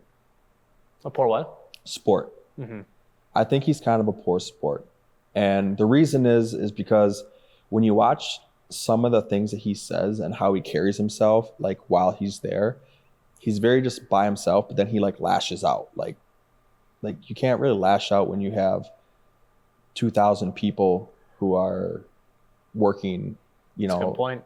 to have this car moving. You think about, Mercedes. I heard that there's like 2,500 people on the race support team, like through, maybe my numbers are wrong, but No, something like that, like between the factory and all that stuff. Like there's you're telling me that Red Bull being Red Bull and how good their cars are and how good everything is, that you can't seem to get your shit together? Yeah. Like, I mean, I'm sure he'll outdrive me, no problem, right? For Right. sure, it's no question. But at the same time, it's like, why do you complain about all these things? Like, you complain more than anything. It's like, that's why they took you off the damn radio. Great. I'm so glad you bring up complaining. Let's talk about Lewis Hamilton. No. Yeah. He's had a rough 3 years. He has had a rough 3 years. Okay, I mean, it's gonna be fun. I'm a Team Ferrari guy, so yeah, it's gonna be. I really like those guys. Charles. I'm mad that Sainz isn't gonna be there anymore. Really? I didn't like that guy too much. Sainz is my favorite driver. Really? Yeah, I like the guy. I like Gasly, Pierre Gasly. Yeah, it's a bummer that he has a shit car, but he was consistent. Yeah. If you just gave him like a car that was 10% better, he Yeah. would have consistently been up there because he was always fourth place. They should have put him on Red Bull. They should have. That's Swing what and a that miss. would've been. Yep. I was hoping that something miraculous would happen and he'd end up back at Red Bull, but Yeah. that's gonna be one of those guys that could have been number one at Yeah. least once. Like, you know what? Like those like odd ducks that get one championship and then they're done. The Rosbergs of the world. Yep. Yeah, but Who's that kid? I forget that kid's name who got into the Ferrari. Behrman, Is that his name? Oliver Behrman. Yeah, Oliver. That kid did good. Yeah. Where's he at? Why? He's starting. He's this season. Oh, is he? He has a seat at Haas. Oh, okay. Poor bastard. But we'll see. Maybe He might be good. Might maybe help the him out. Americans get their stuff together. Also, me being Bosnian, there's a Bosnian guy that just got into F2. So he's under the Ferrari Academy. So maybe in the next few years, we have one of my people in there. So yeah, we'll see what happens. My wife is Russian, man, so I don't know. Is there any Russian drivers? Really? There was. There was. Mazepin. That fell apart. Yep. Yeah, I won't talk any shit about that because I'm going to fill Dan in on this. Basically, when the whole war broke out however many years ago, this guy's dad was like really well connected to Putin or something like that. And they're like, we're going to have to axe this. And they also got rid of the race in Russia too during the whole war thing. Yeah. So, Yep. yeah, long story short. But also the guy was just a dog shit driver. Yeah. Just paid for his seat sort of deal. Yeah. But, Yeah. That was. That's right. Yeah. When all that happened. yeah. Shitty. Yeah, it's okay. That one's lost in the history books. Yeah. Not the memes, but Well, have you been to an F1 event like in person yet or no? I haven't. I highly recommend it. It's badass. I want to. I want to go to one, but I want it to be like the right one. You know, I like Coda. to. Coda would be cool. Coda's calling my name. I almost went to the Canada one, the Canadian. We thought one. about that too. I think that one would have been good because there's a lot of spaces, lot like a space that you can sit and still see a lot. Yeah. You know, like I don't want to just see the car come by for like Go to this. Vegas and like it just spits by you for a second. Yeah, like Yeah, just the longest straight in F1 or whatever it is. Like Yeah. we were Like we were a on turn spot. 1 in Miami the first year. That Sure. was pretty cool. I got to watch Mick take out Vettel. It's like he took out his yeah, mentor. But you're at what's that it race. called? Yeah, I might go check out Coda when we're down for our potential thing that I will not say on camera yet. Yeah, Maybe I'll go check that out, but we'll see what happens. that's cool. It's bucket list. Okay, yeah, Coda would be cool. I haven't been there. I heard it's fun. Heard it's really fun. What's the most valuable lesson you've learned throughout all of this, on the track, off the track? That's a good question. I like to ask them every once in a while. Yeah, that's a really good question. Honestly, I would say the biggest, like in the past year, I would say that if you want to talk about driving, just driving, is make sure that, like I was always told, like make sure that you're thinking about everything that's in front of you, and that's it, and move your eyes. So what you're looking at is where you're going, you know, and somebody who's a seasoned driver can see that if you're driving funny, you're not looking further out. So it's pretty much just being told to make sure you look where you want to go and not exactly where you're going always, you know, back and forth is fine. But yeah, I don't really, that's kind of a good one, but I don't know. Yeah. You're gonna text me later. I should answer that question differently. I know I will. I want to Yeah. think about it, but It's crazy what the awareness of where your eyes are. yep. That changes everything. Like if Yeah. you're just aware of where your eyes are looking. Yep. Yeah. But Have that, you done any of that eye coaching out at Brainerd? So Chong, I know Chong. Yeah. You know, he was actually my first coach, and you know, so I have an eye coach as well, which I thought about this earlier, and I should have said it, but his name is Nathan Langmo down at Hopkins Eye Clinic. Mhm. He does the Minnesota Twins. is that not the same guy that Chong uses? No, No, it's a different guy. yeah, no, because everybody's eyes are different, right? Okay. Everybody has a different eye, your prescription, what you can see, what you're doing. A curriculum that's given to somebody who is maybe 26 isn't going to have the same curriculum that somebody who's 40, right? Oh, I just remembered Chong's guy was based out of Edina. Okay, different guy. He's out of Edina. That's Yep, right, yeah. Yep. And so when somebody's given something to work on, but then that same person is given it to somebody who's 40, things are different. You know, your eyes are different. You can't do these things. Your reaction time is different. So you have to go back to build that reaction time up to get, you know, to give a curriculum to somebody who's 26, 23 years old. My guy is, I mean, he works with the Wild, Twins, some of the best wide receivers in sports. And he builds his clients up differently. If you're a driver, you start here. If you're a wide receiver, you start here. If you're a goalie, you start here. If you're a baseball player, you start here. And then he backs it up and then goes forward with it. But Okay. I've seen my in the past year, my contact, I have astigmatism, you know, but like my eyes have changed 3 different prescriptions better, and my astigmatism has gotten better since I started. And it's crazy, you know, you got those glasses that I wear at night, you know, when I'm doing my sim, you know, close one eye and make this one stronger, you know, being able to see things differently. Like when you're making a right-hand turn and all you can see is out of your left eye, gives it stronger, you know, to be able to actually see and remember everything that you're seeing. So you're saying that you went so natural progression of life is your vision gets more shit. You said you went backwards? I went through that? backwards. Yeah. Really? Yep. I might have to check that out then because so about 4 years ago I got clocked in the face by my brother and my glasses have been crooked ever since. If you look closely, you'll see it's very off. So like I think one eye's gotten stronger than the other because it's off. Yep. So I've always thought about just going to check that out because like I felt like after we did the little coaching with what's his face at Brainerd, I was like, all right, I kind of know how to use my eyes differently for know the 10-minute session I had. Yeah. How often are you seeing your eye coach then? I was seeing him once a week. Holy shit. Okay. I was seeing him once a week, and then now it's just like sporadically. Okay. But now I'm getting back because of where we're going with everything. I just want to make sure that everything that I'm doing is dialed in, especially even like my eating, my exercising, my eye coaching, my sim, everything. It's all part of it. And so, yeah, the eye coach is a huge, huge advantage. So I see them on the side of the car. What does that relationship look like? Is that just is that a sponsorship thing too then? Or? I believe in him. Yeah. I believe what they do and what they can do to people. And I know like this isn't the pros, with this car. Right. But I wanted to support him because I feel like there's so many people who are drivers who just aren't seeing right. Yep. They're not able to look in the right spots. He got mad in traffic one day, and that's why he's saying that. He's like, you didn't fucking see where you're going. You didn't see it. No. But like, it helps. It helps. Yeah. But yeah, it's amazing at what he's done and the stuff like the homework that he gives me. I have this little, I don't even know. He gave me a metronome and this little piece of paper.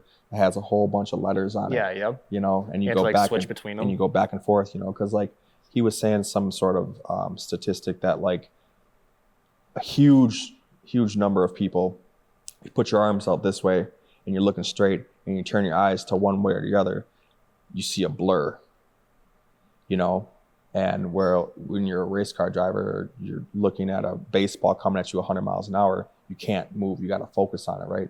But you got to also retain everything that you're seeing. Right. So you're looking, when you're driving, you're looking at where you're at, where you're going, and you're looking at that so fast. Well, if a car ahead of you, that is turning and you can't see him because you're looking too fast to where you're going and you're not paying attention, you don't see him hitting his brakes. But like, he's coached me to the point where like, I see that and my reaction times are quick, so. Just kind of like open things up. Why the Twins were so much better at catching pop flies when we had the Metrodome, because the white ceiling, and I remember all the other teams always bitched and moaned because they would lose the ball maybe all the time with them. Could be. Who knows? I don't know. Dude, there's something to be said about playing on the home turf. Like, how like the Bills are doing like a $2 billion stadium, but they're not doing a roof. I'm like, yeah, baby, why would they change up their home turf? Yeah. Like, that's their home turf playing in the snow. Yeah. You go there and be cold and they're used to it. Yeah. Yep. Exactly. Yeah. So I'll ask my guy tomorrow. I'm having a comprehensive vision exam tomorrow because I just had metal removed from mine. So, yeah. Yeah, he's more like a safety 55th priority. Gotcha. I didn't even know. I wasn't even doing anything like grinding or anything. I was out in the shop. We were doing some metal work. Oh, you're always grinding. And yeah. And I don't know if I just maybe had stuff on my sleeve. Maybe I wiped my face and something. It was just a tiny bit. I didn't even know it was in there. For all of a sudden, I woke up one morning and every time the light changed, my eye would freaking hurt. And it was rough. For a couple that's the days. worst pain. Then I go into the eye doctor and he's like, "Oh yeah," he pulls a piece of metal out. It had been in there for a couple of days, so it actually rusted. Oh my God. So they had to scrape my cornea to get the rust out too. It was a lot of fun. Thanks, Dan. We just lost about 90% of the listeners. They're like, fuck that. Well, we were talking about eyes. I had an eye incident. Yeah. An ocular incident. Yeah. That's the professional term, Yeah. I think. Yeah, that's pretty cool. So, because like that was one of the things that they were showing me, like when I was working, with his eye doctor at Brainerd. It's like trying to get your eyes to like transition focus quicker from near to far sight. And it's like, I didn't realize that was like a teachable skill. Yeah. It's kind of like when you're lifting weights, right? Like you get better at being more explosive or whatever it is. So that was pretty cool. I felt like I got punched in the face. Yeah. Like, it's straining your eyes. At the end of each session, they're only an hour, and I would feel like I'd get punched literally in the face. Like, God, why does my eye hurt? It's like mentally exhausting too. Yeah. It's crazy. So, and using a sim with those glasses on is wild, man. Oh, you use glasses on the sim? When I do when I do a lot of the training, like if I'm messing up a lot on the sim where like I'm either going off track or whatever, I get back on there and I focus my eyes back a little bit. Like, hold on, you're not seeing it right, because you can see it differently after you take them off. Okay. Yep. I wouldn't know anything about going off track. I'm perfect. You are. I mean, he's pretty good. He drives a good lap. Yeah, not every other lap Just or not, anything. just not fast though, and consistent. Just not fast. Well, you wait till I get in there with you, then you guys can all Yeah, I've have been a hearing really this good shit laugh. for a year. Yeah. I just go in there to talk. I suck. So That's how was okay. your day? It's all right. No big deal. Yeah. all right. He's a casual brewski and the cup holder type guy. Yeah. Yeah. Sometimes you gotta have it. Yeah, I like having it just for if I was gonna go to a track, it'd be nice to know. It will, even if you suck, you will learn the turns and know where Mentally stuff is. prepare and for it, you yeah. know what's coming up. I've gone into some tracks totally blind, and I'm really nervous ahead of time, and it just Sure. kind of takes that out of the It mix. takes a lot for people to be able to retain a track. It's hard. It's a hard thing to Well, do. even one with like less corners, like Road America, which has like what 12 or 14 corners or Yeah. something like that. Like it's not a 12 ton. corners, yeah. But we hopped on the sim. You remember before you went there, and we were kind of like talking about it. Like it was fun. Yeah. I've done so many laps at Road America in my sim. I'm pretty sure I could, if I wouldn't be able to go fast, but I might be able to drive Road America with my eyes closed. Yeah. Yeah, Probably. might be bumpy. You're It'd just, be bumpy. Oh, yep, there's turn one. there's turn one. Oh, there's the sand. Oh shit. Yeah.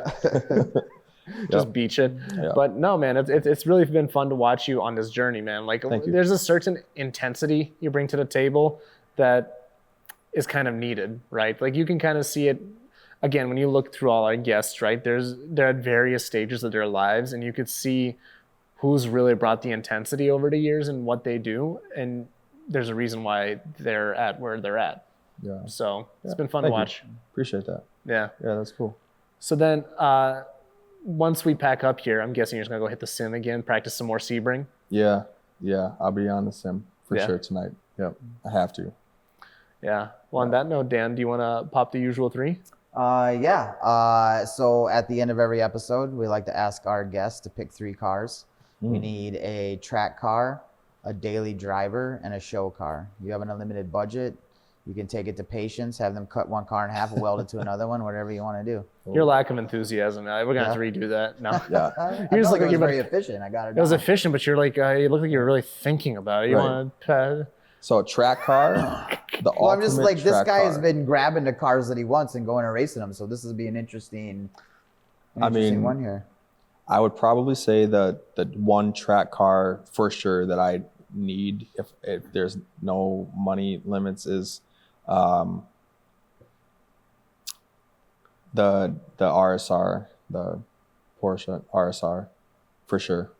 I don't think that there's a better track car than that. I mean, it's other than like a Formula car, but I don't want a Formula car. Stressful. Yeah, I mean, an Indy car would be cool too, but like that RSR would be, that's my ultimate goal. I want to drive one of them. The hypercars are cool, but I mean, I think I'll probably drive one of those shortly, but I won't be driving one of those RSRs ever. So unless True. anyway, one to own. Same for daily or Daily for show? driver, a daily? and show car, yeah. A daily driver. Oof. Show car, I would like an all carbon like Pagani. I think that would be sweet. Or Any particular one, like a Utopia or a Huayra or yeah, the Huayra. Huayra? Yep, the R. The R. Okay. one. Oh, okay. Yep. Yeah, I know. Sure. Yep. And I think they have like it comes in like a lime green color, but it need to be the carbon one. Like they have like I think they have a carbon like I don't know, maybe not. Whatever. You might be thinking about the Zonda. Or maybe there is a Huayra. Maybe that- that's what I'm thinking of, the Zonda. Like how old? Like are we talking like old? Like the because No, it might not be. Maybe I don't know. Whatever it is. I don't know We're any just- of these cars. so Yeah, maybe- I think they're amazing. Because there was the Zonda, the Cinques or whatever roadsters. It's like they had the white and then the black and then the single red stripe down the middle. Yep. And then there's a lime one. I think it was a Zonda. I think it might be a Zonda. You might be right. Yeah, it's okay. I'm gonna prove myself wrong That's here okay. after we. So here I would say it'll be a Zonda. Well, we can go back and edit the other part out. yeah. Zonda. Whichever is the right answer. Say both, then it'll cut it. The lime green Zonda. That's what it is. Okay. And now say lime green Huayra, and then we'll cut it in. So and then a daily car. Man, that's a tough one. It is. There's a lot of That's good really options. tough because like, where am I living? Yeah. Because if I lived in, a place that didn't have snow, I would have a different car for my daily car than I would if I had snow. So One of these rule switchers. Well, would you drive your track car to the track then? I mean, I feel like you got some really nice dailies sitting right in front of this shop here. yeah. more No, of you an know what? Escalade You know B what? guy. Honestly, I probably for a daily car. Dang, man, I don't know. I can't make up my mind, but it would probably be God,